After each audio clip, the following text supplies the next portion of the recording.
Welcome to my channel. Shri Venkateswara స్వామికి ముడుపు ఎలా కట్టాలి? పిలిస్తే పలికే కలియుగ దైవం, కోట్లాది భక్తులకు ఇలవేల్పు, ఆపద మొక్కులవాడు, అనాథ రక్షకుడు, కొలిచిన వారికి కొంగు బంగారమైన శ్రీనివాసుడే కష్టంలో కడతేర్చే తమ దైవం అని భావించి స్వామివారికి తమ కోరికలు చెప్పుకొని పూర్వం ముడుపు కట్టేవాళ్ళు.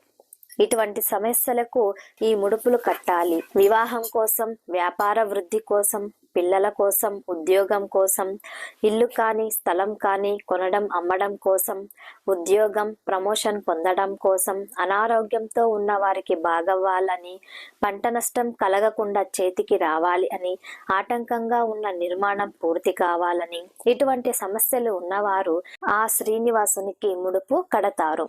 వెంకటేశ్వర స్వామికి ముడుపు కట్టాలంటే శనివారం రోజు ఉదయం నిత్య దీపారాధన చేసి ముందుగా వినాయకుడికి మీ కోరిక మనస్సులో చెప్పి స్వామికి ముడుపు కడుతున్న సంకల్పము నెరవేరాలి అని కోరుకొని ఒక తెల్లటి బట్టకి పసుపు తడిపి ఆరబెట్టిన బట్టని 4 వైపుల కుంకుమ పెట్టి అందులో 11 రూపాయలు లేదా మీ స్థాయిని బట్టి కొంత డబ్బును స్వామిని స్మరించుకుంటూ పెట్టి మీరు ఎందుకు ముడుపు కడుతున్నారు మనస్ఫూర్తిగా స్వామికి చెప్పుకొని డబ్బు పెట్టిన పసుపు బట్టని 3 ముడులు వేసి స్వామి ఫోటో ముందు పెట్టాలి.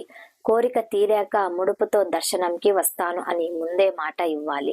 వెంకటేశ్వర స్వామి అష్టోత్తరం గోవిందనామాలు చదువుకొని స్వామి వారికి హారతి ఇచ్చాక ముడుపుకి కూడా హారతి ఇచ్చి ఆ ముడుపు మీ పని అయ్యే వరకు స్వామి ముందే ఉండాలి. కోరిక తీరాక ఆ ముడుపు తీసుకొని తిరుమలకి దర్శనంకి వెళ్ళి ముడుపుతో పాటు కొద్దిగా వడ్డీ కూడా కలిపి హుండీలో వేయాలి.